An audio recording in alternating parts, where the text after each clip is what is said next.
GST 2.0 लागू हो गई है। सरकार इसे बड़े तोहफे और महोत्सव के तौर पर पेश कर रही है और इसी तरीके से इसका प्रचार प्रसार भी किया जा रहा है। लेकिन विपक्ष इसे सरकार की भूल में किया गया सुधार बता रही है कि आपने जो भूल आज से 9 साल पहले किया था जीएसटी को लाकर, उसमें आपने सुधार किया है। तो जो सुधार जीएसटी में केंद्र सरकार और राज्य सरकारों द्वारा अब किया जा रहा है, सरकारें चाहती है कि उसका लाभ जनता तक पहुंचे और इसको लेकर आम लोगों और व्यापारियों तक इसका लाभ पहुंचाने के लिए अब मैदान में अधिकारी उतर गए हैं। जी हां, उत्तर प्रदेश में राज्य कर विभाग और सेंट्रल जीएसटी के 250 से अधिक अधिकारी इस समय बाजारों में सक्रिय हैं। उनका मकसद स्पष्ट है, जनता को यह समझाना कि किस उत्पाद पर कितना टैक्स घटा है और क्या इसका फायदा वास्तव में उपभोक्ता तक पहुंच रहा है या फिर नहीं। उद्देश्य मात्र प्रचार नहीं है, बल्कि मूल्य निगरानी भी इस अभियान का मुख्य उद्देश्य है। फोकस 2 स्तरों पर है। सूचना प्रसार, जनता को यह जानकारी देना कि किन वस्तुओं पर टैक्स घटा है और उन्हें किस तरह इसका फायदा मिल सकता है। मूल्य नियंत्रण, यह निगरानी करना कि कम टैक्स दरों के बावजूद क्या उत्पादों की कीमतें उसी अनुपात में कम हो रही है या फिर नहीं। ये पहल बताती है कि सरकार केवल नीतिगत बदलावों तक सीमित नहीं रहना चाहती, बल्कि उनके जमीनी क्रियान्वयन की भी पड़ताल कर रही है।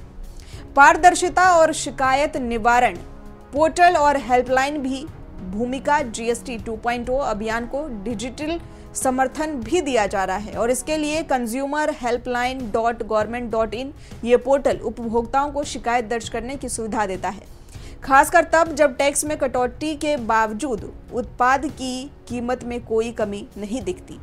सेविंग विथ जीएसटी पोर्टल, यहाँ उपयोगकर्ता पुराने और नए टैक्स दरों की तुलना कर सकते हैं। इससे पारदर्शिता होता है कि सरकार के दावे और वास्तव बाजार मूल्य में कितना अंतर है। इससे उपभोक्ताओं के पास तथ्यों पर आधारित शिकायतें दर्ज करने का अधिकार मिलता है, जो कि उपभोक्ता संरक्षण के लिए एक अहम कदम है। बाजार में सरकारी उपस्थिति, विश्वास बहाली या डर का माहौल। सरकारी उपस्थिति ये बतलाती है कि 250 से अधिक अफसरों का बाजार में सक्रिय होना कई तरह के संकेत देता है।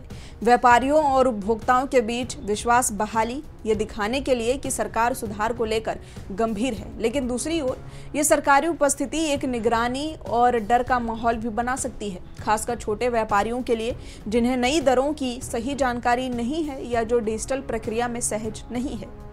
इस संतुलन को संभालना प्रशासन के लिए बड़ी चुनौती साबित हो सकती है। प्रशासनिक ढांचा, क्या ये नया मॉडल अस्थायी हो सकता है?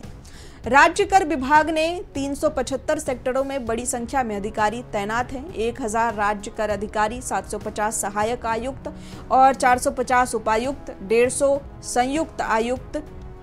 यह व्यापक संरचना दर्शाती है कि प्रशासनिक स्तर पर संसाधन पर्याप्त है। लेकिन सवाल यह है कि क्या इस तरह की सक्रियता केवल शुरुआती चरण तक सीमित रहेगी या इसे एक नियंत्रण निगरानी मॉडल में बदला जाएगा। कारोबारी संवाद और लोक भागीदारी, इस अभियान में व्यापार मंडल, उद्योग मंडल और जनप्रतिनिधियों से संवाद को भी शामिल किया गया है। उपायुक्तों द्वारा जिलाधिकारियों के साथ बैठकें कराकर स्थानीय व्यापारिक समस्याओं को उठाया जा रहा है। ये लोक सहभागिता को नीति निर्धारित से जोड़ने की पहल है। जीएसटी 2.0 अभियान केवल कर दरों में सुधार का प्रयास नहीं, ये जनता के बीच विश्वास की पुनर्स्थापना, सूचना पारदर्शिता और नीति विभागों की निगरानी का एक बड़ा प्रयोग भी है। हालांकि इसकी सफलता इस बात पर निर्भर करेगी कि क्या यह अभियान सिर्फ कुछ हफ्तों में का दिखावा बनकर रह जाता है या फिर ये एक अस्थायी प्रशासनिक संस्कृति का हिस्सा बनता है, जहां जनता को न सिर्फ नीति की जानकारी हो बल्कि उसके लाभ की गारंटी भी हो। आप इस अभियान से कितने खुश हैं? कमेंट में हमें जरूर बताइए अपनी राय। फिलहाल के लिए बस इतना ही। इसी तरह की और भी वीडियो के लिए चैनल को सब्सक्राइब कर लें। अगर ये वीडियो पसंद आया हो तो इसे लाइक और शेयर करना बिल्कुल ना भूलें। नमस्कार।